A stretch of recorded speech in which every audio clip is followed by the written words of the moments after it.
하나님의 말씀은 로마서 11장 25절에서 36절까지입니다. 로마서 11장 25절.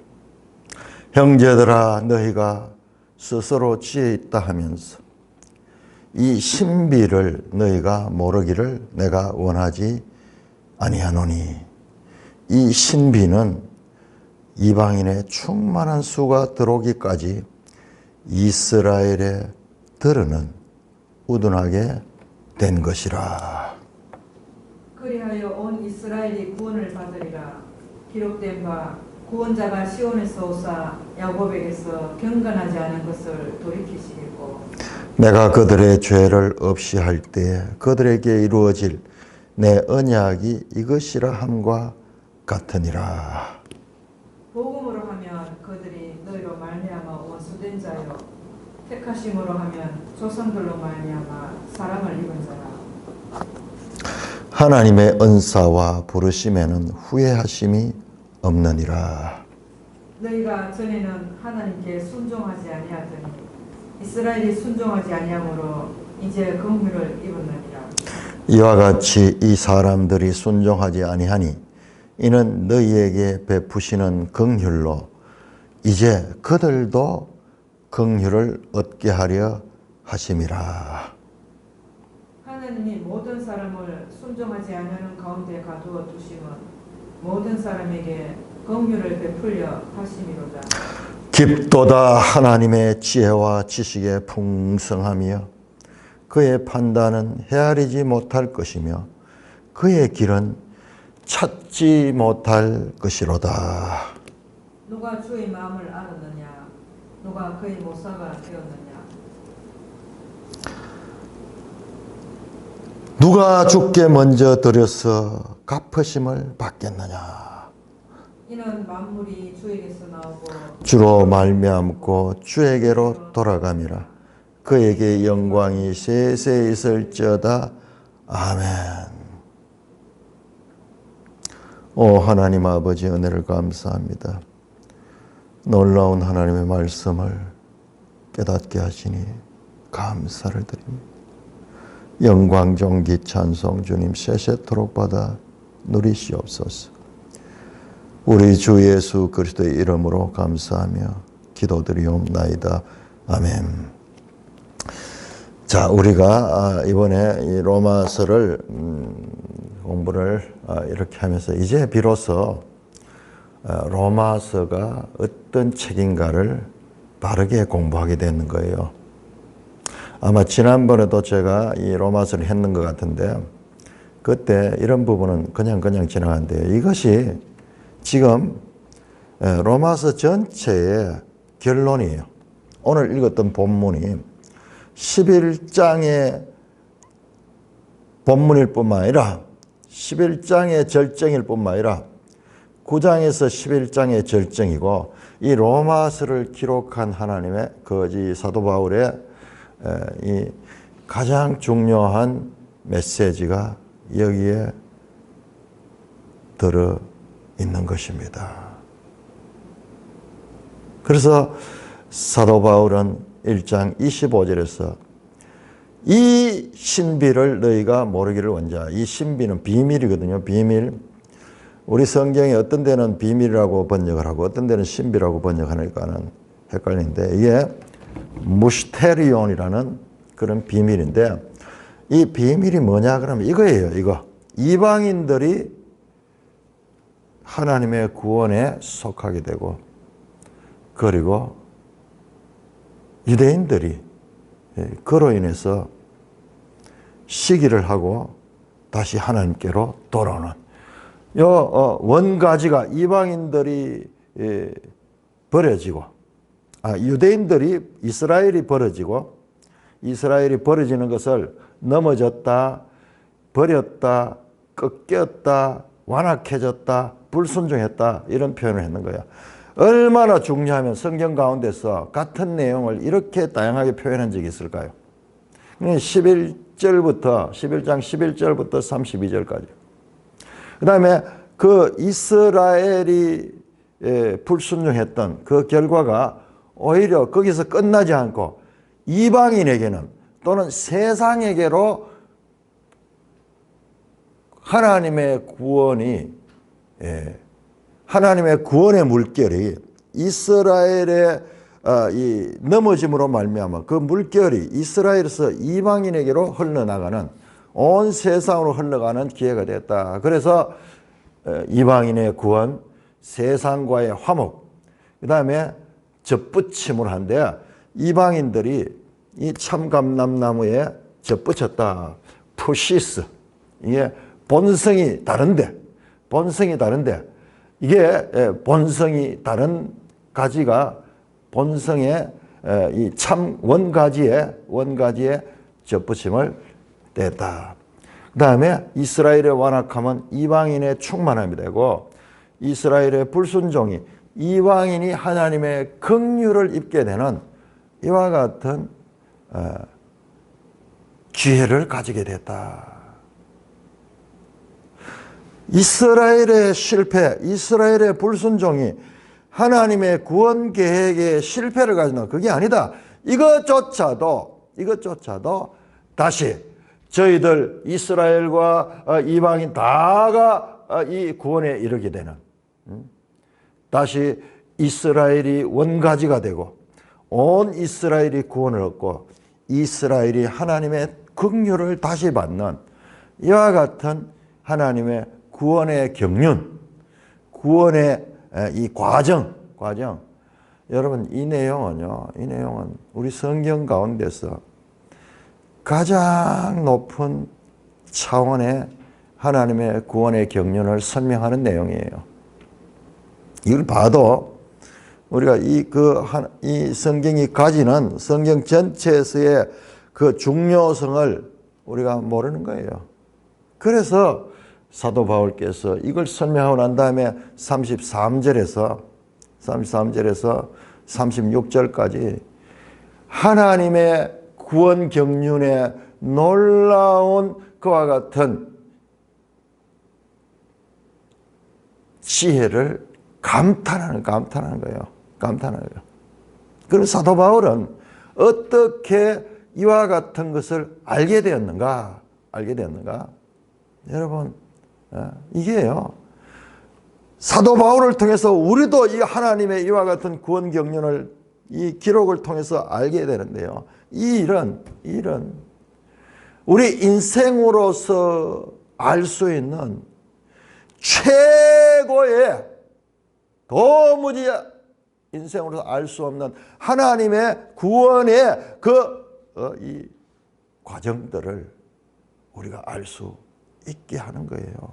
여러분, 우리가 하나님이 이 세상을 운행하시는데 우리가 모르잖아요. 왜 태양이 저기에 위치해 있으며 우주가 저렇게 있으며 하나도 모르잖아요.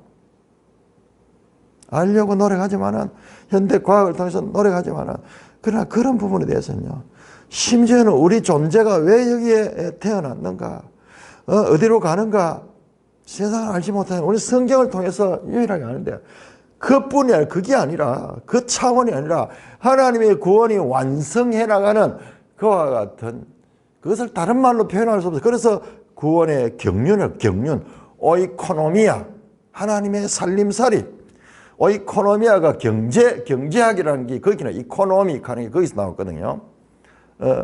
오이코노미아 하는 거야. 하나님이 살림살이, 하나님의 경영을 우리가 알게 됐다는 거예요. 그런데 우리가 이 하나님의 경영이 가지는 인간이 알 수 없는 이 높은 차원의 지혜를 읽으면서도 그 가치를 모르면은 마치 어린아이들에게 값비싼 어떤 것보다도 그냥 눈앞에 보이는 장난감이 더 좋듯이 그런 차원에서 우리가 성경을 읽게 되는 겁니다. 그러므로 오늘 이 본문은 그냥 읽고 넘어가서 될 문제가 아니고 이 배경을 알아야 돼. 배경을 알아야 되는데, 그래서 1장 25절에서 26절은 로마서 전체도 가장 중요한 내용인데, 우리는 제가 계속 반복해서 말씀드리지만 그냥 8장까지 특별히 7장, 8장이 성경에서 가장 깊은 내용이다. 그것도 깊은 내용이에요. 그거는 우리의 속을 들다보는 우리 개인의 구원에 관한 이야기지만 그거하고 비교할 수 있겠어요? 개인이 아니라 만물을 회복하시며 만물을 통해서 하나님의 뜻을 이루어 가시는 이와 같은 전 인류의 구원에 관한 지혜가 오늘 본문에 담겨 있다는 거예요. 그러니까 이 말씀을 읽을 적에 그냥 읽을 수 없는 거예요. 그런데도 우리가 용감하게 그냥 막 읽고 그냥 설교 뭐 한 몇십 분 해버리고 끝나는 것인데, 자, 오늘은 너무나 중요한 부분이고 저도 이 말씀을 준비하면서요 진도가 나가지 않아요. 왜냐 그러면은 하나하나 알아야지, 이 단어가 가지는 의미를 알아야지 이 깊이를 알게 되는 거예요.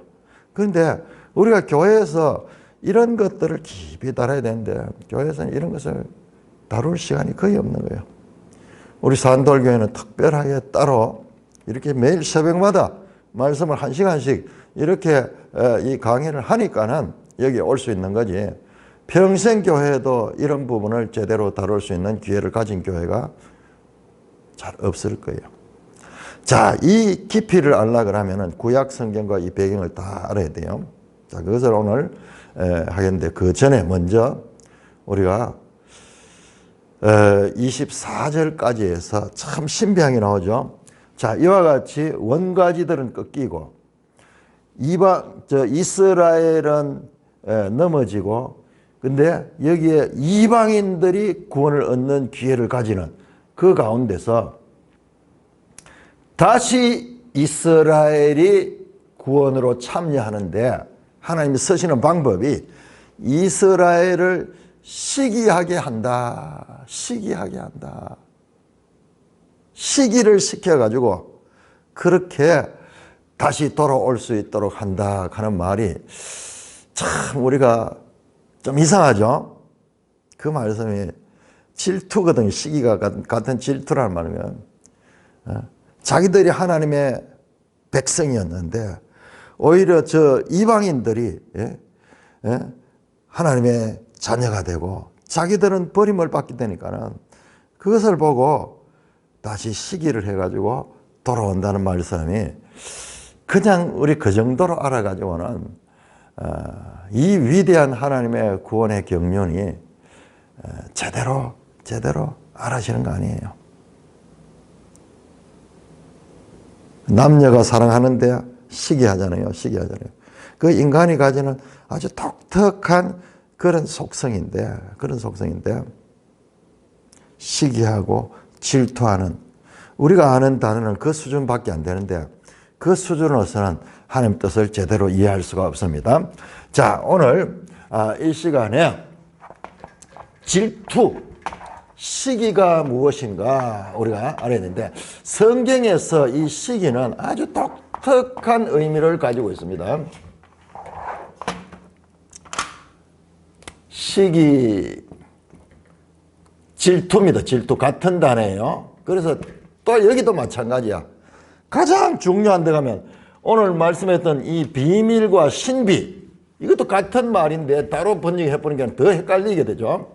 마찬가지로 이 시기도 질투와 같은 단어인데 또 따로 되니까는 다른 것 같이 그렇게 여겨지는데 이것은 구약 성경부터 나오는 중요한 메시지예요. 그러니까 신약을 알려고 하면은 구약을 제대로 알지 못하면은 알 수가 없네요. 자, 이거는 히브리어로 콰나. 자, 여러분들 이 시기는요 하나님의 속성입니다. 하나님의 속성입니다. 나는 시기한다. 나는 시기하는 하나님이다. 나 여호와는 질투하는 하나님인즉 너희는 나 외에 다른 신을 섬기지 마라.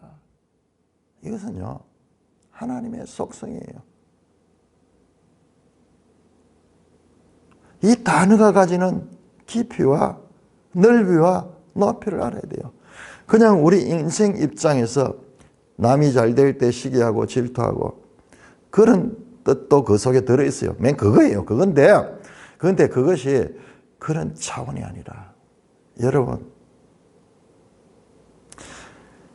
하나님이 자신을 질투하신다 그래. 하나님이 질투하는 스스로를 규정하기를 나는 질투하는 하나님이다. 나 여호와는 질투하는 하나님이다. 그런 표현을 구약성경에 여러 번 나옵니다. 그 말은요. 그 말은 우리가 하나님 뭐 저래?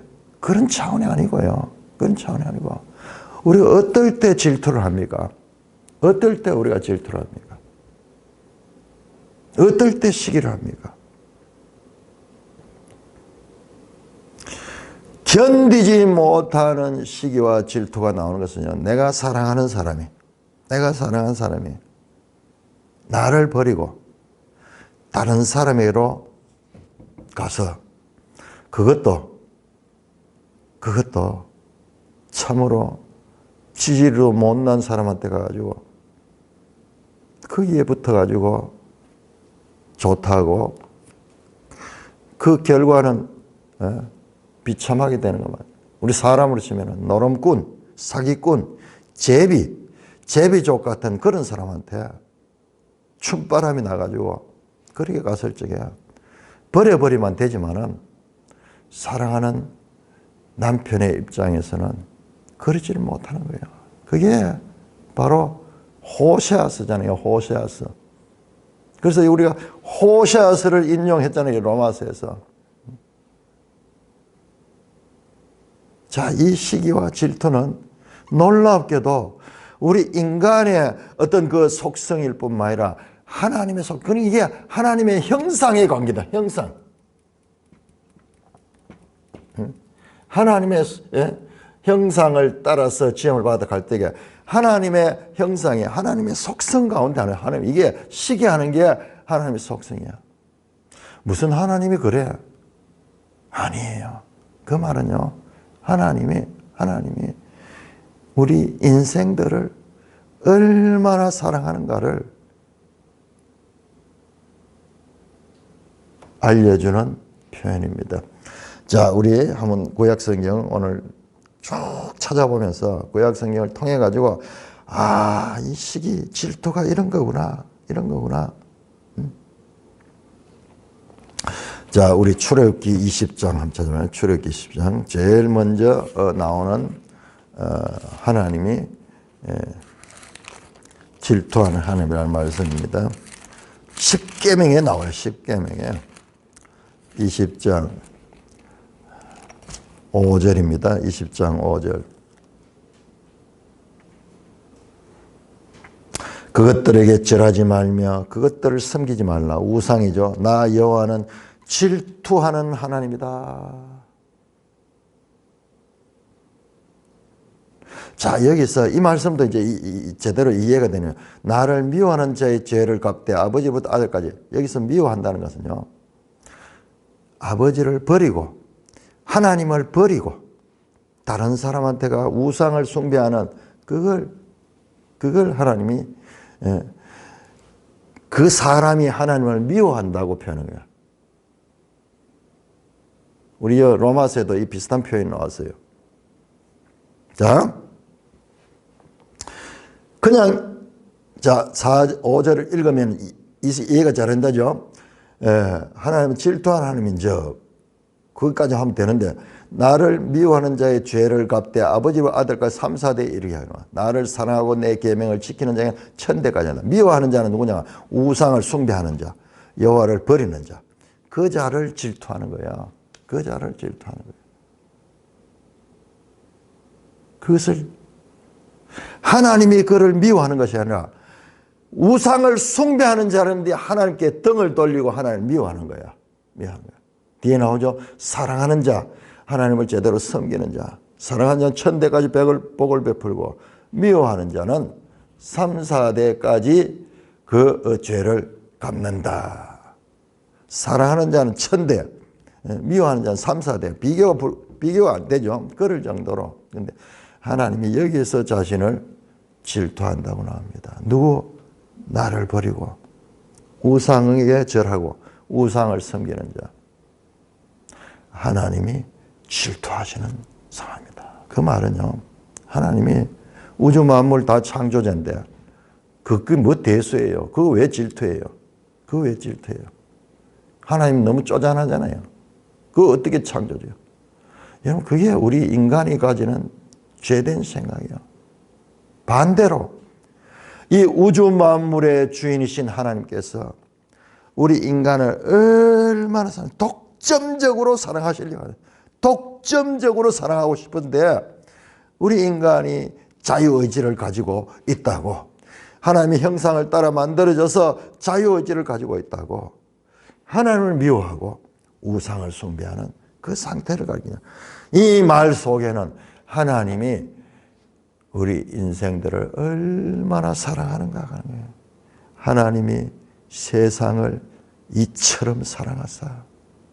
여러분 그 하나님의 사랑이 얼마나 커요? 독생자를 죽이기까지, 독생자를 죽이기까지 사랑하는 이 질투하는 하나님의 뒷면은 사랑의 하나님, 사랑의 하나님. 동전의 양면이 양면.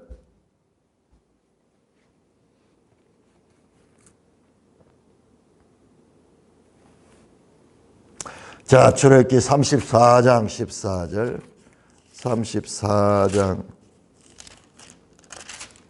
14절.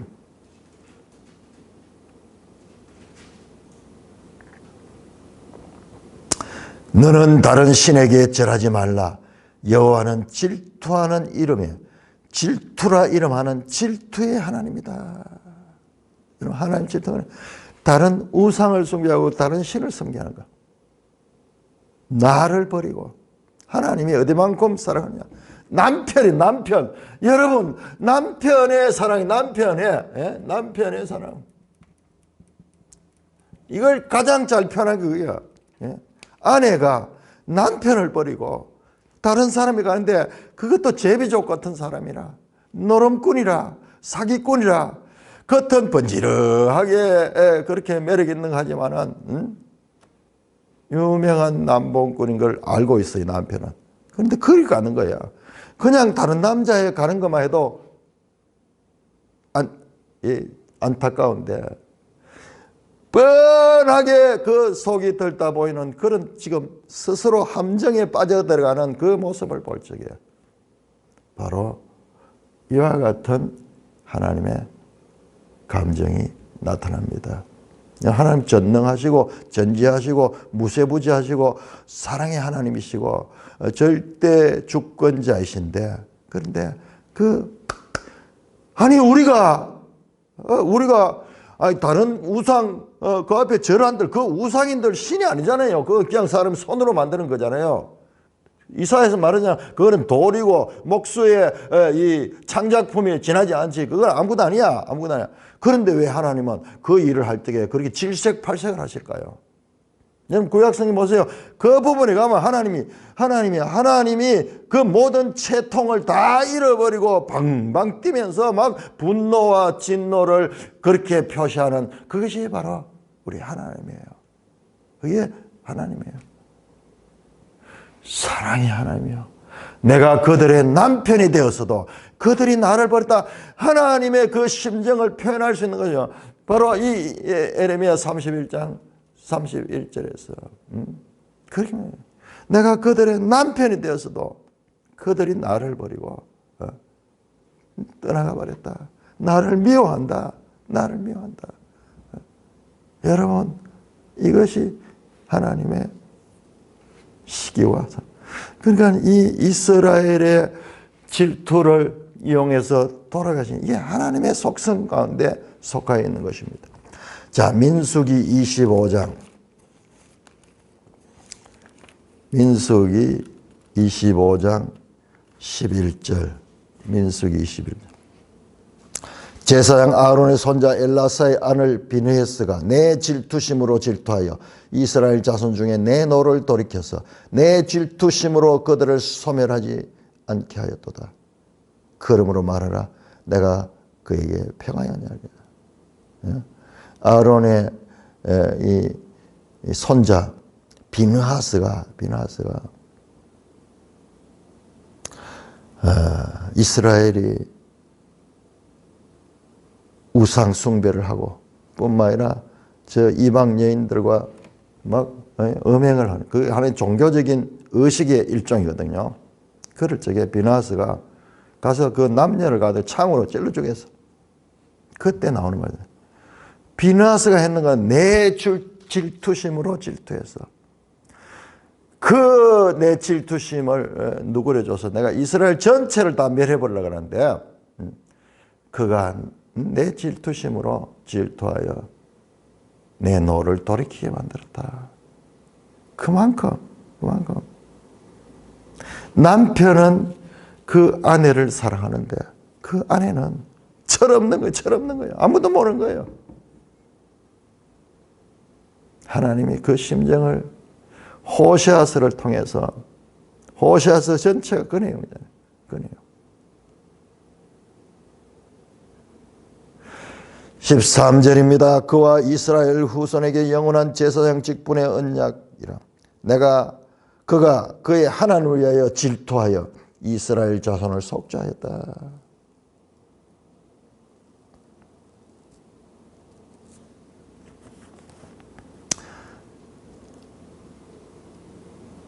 민수기 신명기 우리 신명기 4장.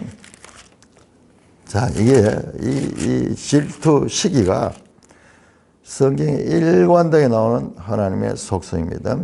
신명기 4장 24절. 내 하나님 여호와는 소멸하는 불이시요 질투하는 하나님이다. 그것도 바로 앞에 보세요. 뭐가 나왔나? 스스로 삼가 하나님 여호와께서 너희가 세우신 언약을 잊지 말라. 내 하나님 여호와께서 금하신 어떤 형상의 우상도 족하지 마라. 하나님의 질투심이 가장 발휘되는 때가 이제 우상 숭배할 때, 우상 숭배. 항상 남편을 버리고 다른 남자에 가서 거기 가서 음행을 하는 그때 하나님은 찾아요. 우리가 그런 생각이 들 때 있어요. 저도 그런 생각을 많이 했어요. 아니 그 뭐 우상한테 절한들 뭐 무슨 그게 있어. 하나님 아킬레스건이야. 여러분 하나님을 괴롭히려고 그러면 우상 숭배를 하면 돼요. 딴 데는 다 관용하셔도 딴 데는 다 관용. 우상 숭배를 하면 하나님 견디지 못해. 하나님 견디지 못해. 하나님 아킬레스건이에요. 하나님의 약점이 있어. 하나님을 공격하려고 하면 어디를 공격하냐? 우상을 숭배해버리면 하나님이 이성을 잃어버리고 하나님이 감당을 못해요. 갑자기 막 방방 뛰면서 막 난리를 지겨. 우리가 의인화된 표현이죠. 의인에도 그만큼 하나님이 어떻게 그 사람들을 사랑한다. 창조 때부터 그들은 하나님의 사랑을 듬뿍 받고 하나님을 대리해서 모든 피조계를 통치하도록 만들어진 왕 같은 존재들인데 그들이 잘못되니까는 온 세상이 함께 타락하게 됩니다. 자, 5장 신명기 5장 9절 그것들에게 절하지 말며 어떤 형상도 만들지 말고 그것들에게 절하지 말고 그것들을 섬기지 마라. 나 내 하나님 여호와는 질투하는 하나님이죠. 나를 미워하는 자의 죄를 갚되 아버지로부터 아들께서 3, 4대까지 다시 10계명에서 다시 또 나오는 거죠. 자, 6장 15절 너희 중에 계신 너희 하나님 여호와는 질투하시는 하나님이죠. 너희 하나님 여호와께서 내게 진노하사 너를 지면에서 멸절시킬까 두려워하느라. 그만큼 바로 그 앞에 나오죠. 너희는 다른 신들을 네 사면에 있는 백성의 신들을 따르지 마라. 항상 우상 숭배와 하나님 질투는 병에서 나요. 병에서. 자, 29장 신명기 그 유명한 29장. 자, 신명기 29장 사실상 27장에서 32장까지는 우리 성경 전체 가장 중요한 부분, 가장 중요한.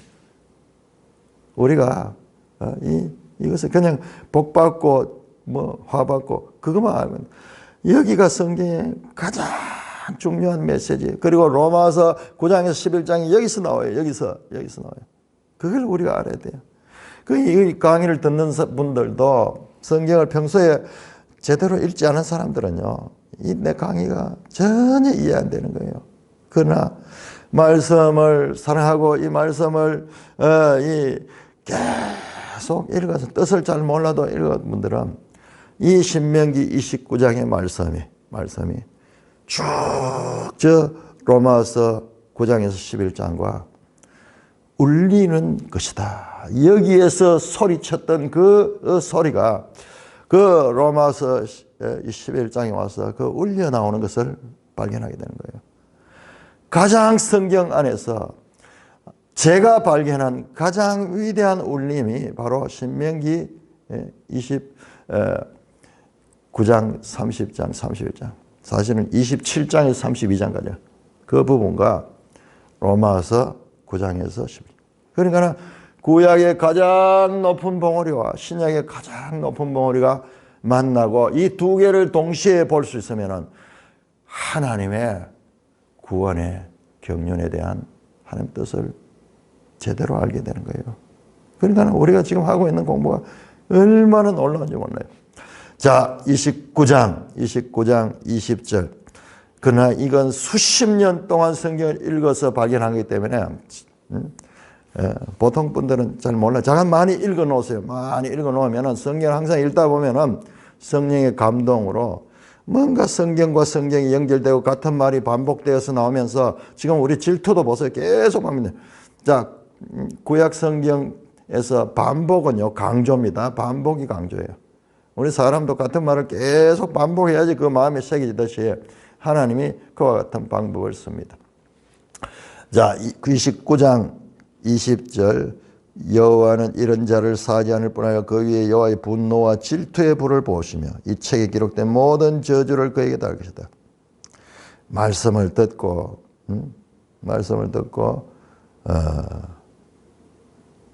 다른 신을 섬기는 거 보세요. 바로 앞에 보면 또 우상을 숭배하는 거예요. 항상 우상 숭배. 자, 32장 신명기 32장 16절. 나중에 하면 신명기 이 부분만 따로 공부를 우리가 깊이 한번 해야 돼요. 신명기 32장 16절. 또 보세요. 15절에 보면은 여수른이 기름짐의 발로 찼도다. 내가 살찌고 비대하여 윤택함에 자기를 지으신 하나님을 버리고 자기를 구원하신 반석을 없인 여겼더라. 그들이 다른 신으로 그의 질투를 일으키며 가정한 것으로 그의 진노를 격발했다. 우상 숭배 항상. 17절. 근래에 들어온 새로운 신들, 너희 조상들이 두려워하지 아니하던 것들, 새로운 신들을 섬기는 거예요. 하나님이 질투하신다. 하나님 질투하신다. 자, 이것이 모세 오경에 나타나는 질투하시는 하나님입니다. 자, 우리 여호수아서로 한번 나옵니다. 여호수아 24장. 여호수아 24장 19절. 24장 19절. 여호수아가 백성에게 이르되 너희가 여호와를 능히 섬기지 못할 것은 그는 거룩하신 하나님이시여 질투하는 하나님이시라. 너희 잘못과 죄들을 사하지 않을 것이다. 만일 너희가 여호와를 버리고 이방 신을 섬기면 하나님께서 질투하시는 하나님이다. 계속 다른 신들을 섬기게 될 것을 하며 성경은 미리 말씀하고 있어요. 승리됩니다. 그들이 약속합니다. 백성과 여호수아가 약속합니다. 21절. 백성이 여호수아에게 말하되 아니니이다. 우리는 여호와를 섬기겠나. 우리 하나님을 섬기겠습니다. 3번, 4번 백성이 여기에서 여호수아 24장에서 여호수아 앞에 맹세합니다. 확약합니다. 우리는 하나님의 말씀을 지키겠다. 이걸 세겜 언약. 하나님의 말씀 어떻게 해도 하나님을 따르고 우상을 숭배하지 않겠다. 그러나 이런 결심에도 불구하고 맹세에도 불구하고 이스라엘은 우상을 숭배하고 나중에 그 결과 망하게 되는 거죠. 자, 아가서 볼까요? 저 시가서 가운데서 아가서, 다른 성경에도 많이 나오지만은 우리 구약 성경 가운데 아가서 8장, 아가서는 사랑하는 남녀에 관한 건데 이게 하나님과 연관이 되는 거죠. 8장 6절, 8장 6절. 너는 나를 도장같이 마음에 품고 도장같이 팔에 두라. 사랑은 죽음같이 강하고 질투는 서울같이 잦나요. 불길같이 일어나며 그 기세가 여호와의 불과 같다. 많은 물도 이 사랑을 끄지 못하고 홍수라도 삼키지 못합니다. 사람이 그 온 가산을 다 주고 사랑과 바꾸려 할지라도 오히려 멸시를 받으리라. 하나님이 그 백성을 사랑하는데 어떻게 사랑하냐? 도장같이 마음에 품고 도장같이 인을 박았는 인, 마음에 인을 찾는 것처럼 그 하나님의 사랑은 죽음같이 강하고 그 사랑의 질투는 소울같이 잔인하여 여호와의 불과 같다. 그 누구도 끌 수 없는 하나님의 사랑이 바로 그 질투를 통해서 나타나고 있는데 우리는 그 하나님을 모르고 하나님 이상하다. 천지 만물의 주인이신 분이 뭐 우리가 조금 뭐 그 딴 데 가서 절하고 그거 했다고 그게 뭐 대수인데 그게 무슨 하나님께 영향을 줄 수 있는데 우리가 하나님을 모르기 때문에 하나님은 우리를 사랑하시되 독점적인 사랑을 받고 싶은 거예요. 그 남편이 자 우리 에레미야 31장 우리 한번 찾아봅시다. 에레미야 31장.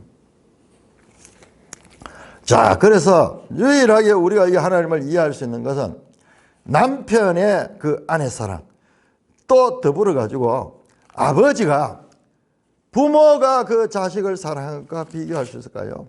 그것도 한번 보세요. 이 자식도 마찬가지로 아내 관계도 그렇지만 자식이 아버지를 떠리르고 다른 데 가가지고 아버지 하면서 거기에서 충성을 하면서 아버지를 버릴 적에 그 아버지의 심정이 어떻겠어요? 자, 에레미야 31장 31절. 자, 하나님이 이스라엘 백성을 지금 넘어지게 하고 이방인을 다시 세우게 하시는 그 뜻이 왜 그런가? 그게 바로 새 언약이거든요. 31장 30절 여호와의 말씀이니라 보라 날이 이르니 내가 이스라엘 집과 유다 집에 새 언약을 맺으리라. 이 언약은 내가 그들의 조상들의 손을 잡고 애굽 땅에 인도하여 내던 날에 맺은 것과 같지 아니하나. 이 신에서는 언약이죠. 왜? 내가 그들이 남편이 되었어도 그들이 내 언약을 깨뜨렸다.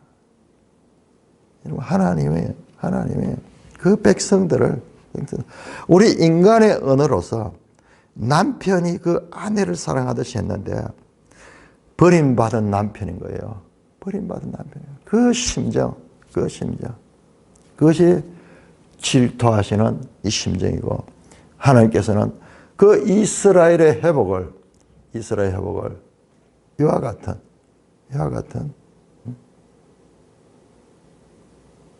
하나님의 속성을 통해서 그들을 데려. 자, 그들이 이스라엘이 나중에는 정말 하나님이 사랑하겠죠. 하나님 사랑. 그가 질투하는 거야. 우리가 그 아버지의 사랑, 내 남편의 사랑을 받았었는데 이제 우리는 버림을 받고 이 백성이 아닌 자들, 저 이방인들이 하나님의 사랑을 듬뿍 받고 있구나. 로마서 계속 나왔죠. 내 백성이 아니라 한 자를 내가 내 백성이라 하며 내가 택하지 않은 자를 내가 택할 것이며 그 이야기가 계속 나오는 것이 바로 그와 같은 연기. 그래서 백성들이 나중에 깨었어. 그렇구나. 하나님을 사랑하고 다시 하나님께로 돌아오는 이것이 바로 하나님의 구원의 방법인 것입니다.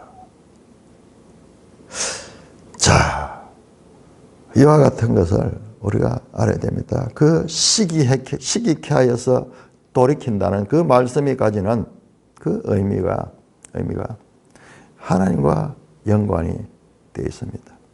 하나님은 우리에게 아버지가 되시고 되고 너희 하나님이 되고 너희는 내 백성이 되고 나는 너희 아버지가 되고 너희는 나의 아들들이 되고 나는 너희의 남편이 되고 너희는 내 아내가 되고. 여러분 그 에스겔 에레미야에서 그런 표현이 많이 나오잖아요. 에레미야에 보면은 저 에스겔에 보면은 저 비유를 하잖아요. 그 버려진 어린아이를 데리고 와가지고 씻고 잘 좋은 옷 입히고 교육시키고 키워놨더니만은 아버지를 버리고 남편을 버리고 가는 그런 저 아수 사람 쫓고 이집트 사람을 쫓아가는 그 모습들도 하나님의 심정을 의인화해서 우리가 알아들을 수 있는 그림 언어로서 가르치고 있는 것이다.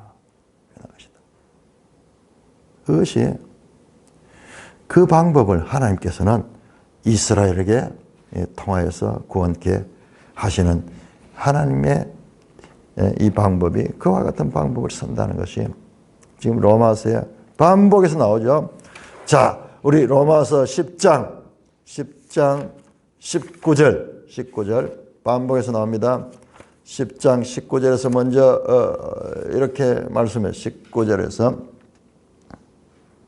그러나 내가 말하는 이스라엘이 알지 못하느냐. 먼저 모세가 이르되 내가 내 백성이 아닌 자로 너희를 시기하게 하여 미련한 백성으로서 너희를 노엽게 하리라.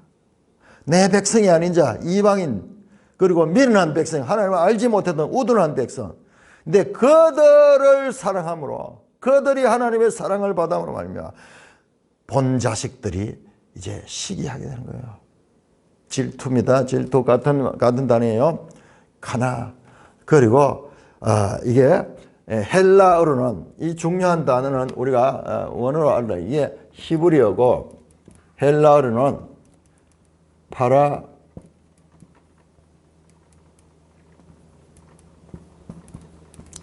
파라질로 영어로서는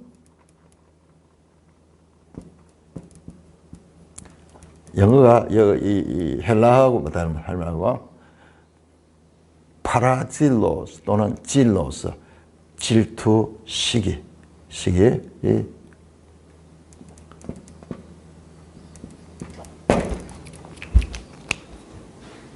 파라젤로 이와 같은 것입니다. 자, 11장 11절 그들이 넘어짐으로 구원이 이방인에게 이르러 이스라엘로 시기나게 함이라. 14절 11장 14절에서도 말씀합니다. 이는 혹 내 권륙을 아무쪼록 시기하게 하여 그들 중에 얼마를 구원하려 함이라. 자, 이와 같이 하나님의 구원의 방법을 말씀하고 있습니다. 자, 오늘 본문에 오늘 본문을 다룰 시간은 없고 여기서 자, 이 비밀에 대해서 신비 같은 단어입니다. 자, 이 신비, 이 비밀, 이 부분은 아주 중요한 부분인데요. 여러분, 비밀이잖아요. 비밀을 지금 계시하는 거예요. 드러내는 비밀은 커튼 속에 덮여져 있는 거예요. 그래서 비밀이라는 이 원어를 보면은 감추어진 거예요. 감추어진 거. 근데 그 감추어지고 휘장 뒤에 있는 거, 휘장을 쭉 걷어내서 보여주는 거예요. 그래서 바울이 신비라고 표현되는데, 신비 같은 거에도 비밀 같은 말이죠.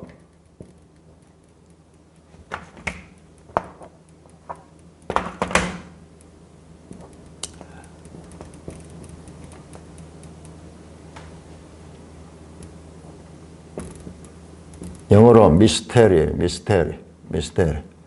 헬라어로 미스테리온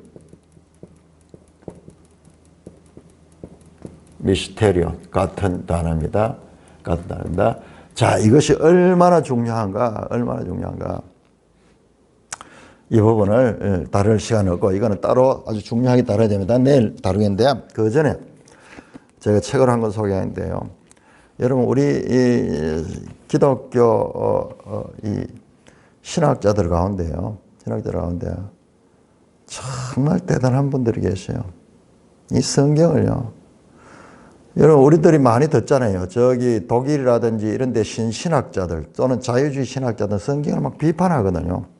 비판하면서 성경을 하나님 말씀이 아니다. 그 인간들이 꾸며낸 거다. 그래서 편집한 거다. 왜 하나님 말씀이 그렇게 되죠? 인간적인 생각으로 계속 공격하지만요. 그런데 우리 기독교인들도 잘 몰라요. 그리스도인도 잘 몰라요. 그런 분들이 있는 줄. 하나님 말씀은요.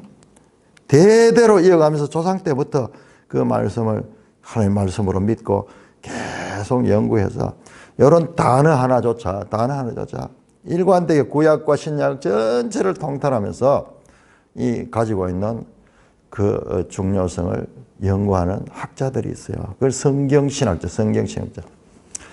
여기에 제가 아주 좋아하는 그레고리 빌이라는 분이 하나님의 비밀, 미스테리온, hidden but now revealed. 감추어졌지만 그러나 이제는 드러난, 이게 비밀이야. 과거에는 감추어져 있었는데 그러나 이제는 하나님이 드러내준 거, 이게 하나님의 비밀이야. 성경에 나오는 비밀 분야, 저 다니엘부터 해가지고 쭉 이 신약 성경까지 다 다룬데, 이런 분들을 만나보면은요, 감탄하는 거. 우리 성경 읽기가 어떻게 해야 되는가? 저는 많이 읽어야 돼요. 일단은 많이 읽어야 되고, 많이 읽다 보면은 이건 설명할 수 없어요. 성령께서 계속 반복되는 이야기들을 우리에게 보여줘요. 그런 것들이 중요한 거예요. 그리고 신약과도 연결되고, 지금 이 로마서 보세요. 로마서 11장은 특별히 막 한마디 하고 구약 성경 인용, 한마디 하고 구약 성경 인용하는데, 이것들이 그렇게 다루어지고 있습니다. 자, 우리 에베소 3장.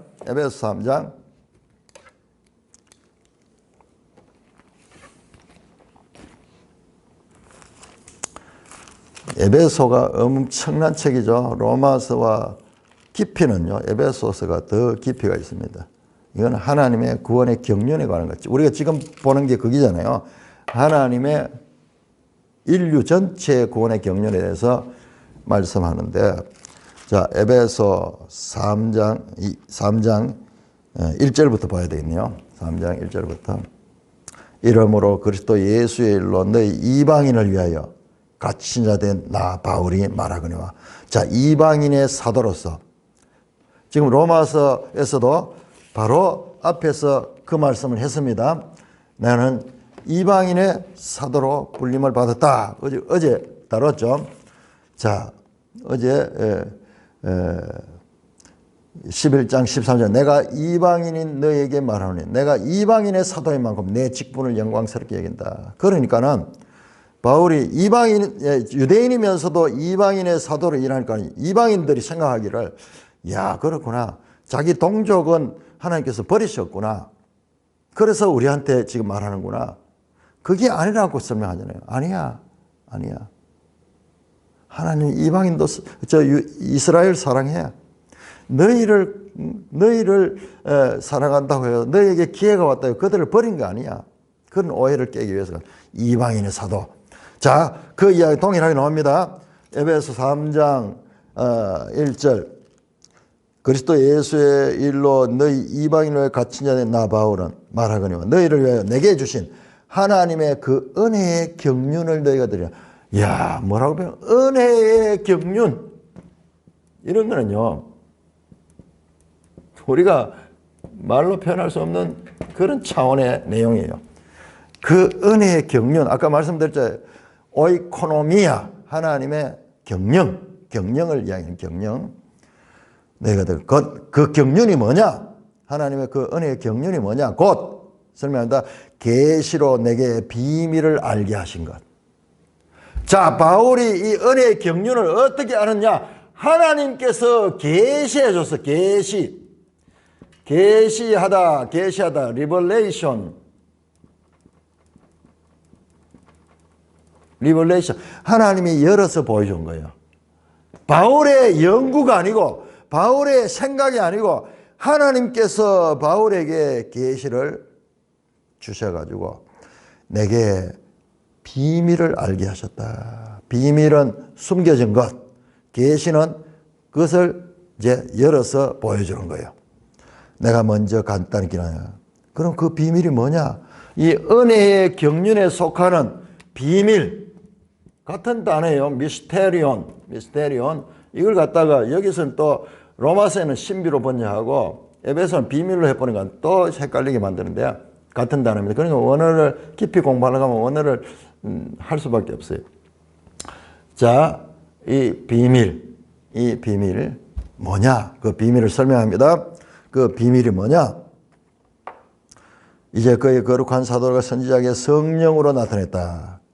이제 하나님의 계시를 받고 사도와 선지자에게 성령께서 가르쳐 주시는데 다른 세대의 사람의 아들 되기는 알리지 않았다.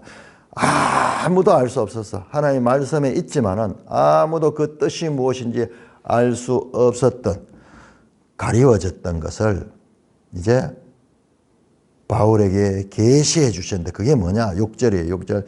이는 이방인들이 복음으로 말미암아 그리스도 예수 안에서 함께 상속자가 되고 함께 지체가 되고 함께 약속의 창량화 된 자라.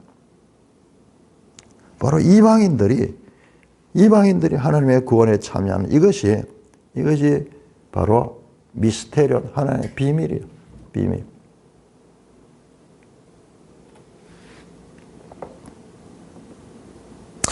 7절입니다. 이 복음을 위하여 그 능력의 역사하시는 대로 내게 주신 하나님의 은혜의 선물 따라 내가 일꾼이 됐다. 모든 성도 중에 지극히 작은보다 더 작은 나에게 이 은혜를 주신 것은 청량할 수 없는 그리스도의 풍성함을 이방인에게 전할 수 없고, 청량할 수 없는 은혜의 이 풍성함을, 지금 여기 이 로마서 나오는 단어들이 다 나오죠. 풍성하다, 부유하다, 청량할 수 없다.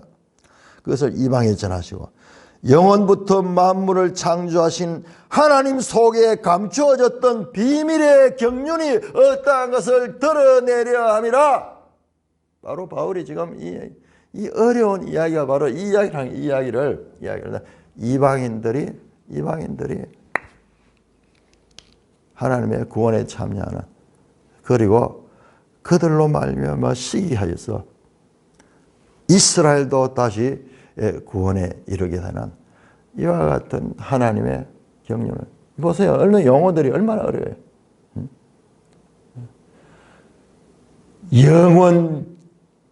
영원부터 만물을 창조하신 하나님 속에 감추어졌던 비밀의 경륜이 어떠한 것을 드러내게라.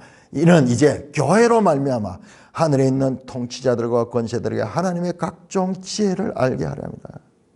교회를 통해 가지고. 이게 무슨 말인지 보세요. 10절로. 하늘에 있는 통치자들과 권세들, 이게 하늘의 그 천사들이거든요. 그 천사들도 이거는 몰라. 그 천사들에게 하나님의 이 구원의 경륜의 지혜를 교회를 통해서 알려준 거야. 이 신비한 비밀의 경륜. 그 뭐냐? 11절 곧 영원부터 우리 주 예수 안에서 예정하신 뜻대로 한 것이다. 여러분, 지금 이 비밀은요, 창세전에 하나님께서 이 예정하신 그 뜻이 역사 가운데서 시간 속에서 성취되는 그런 내용이다.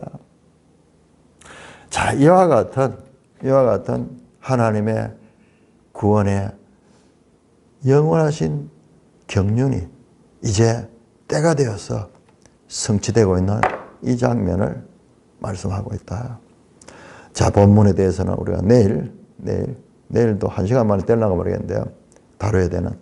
그만큼 오늘 우리가 읽었던 이 본문이 중요한 본문이다. 중요한 본문이다. 이걸 읽을 때 어떻게 딴 성경들하고 같은 시간에 그냥 읽었다고 그렇게 할 수 있겠어요? 찬송가 273장입니다.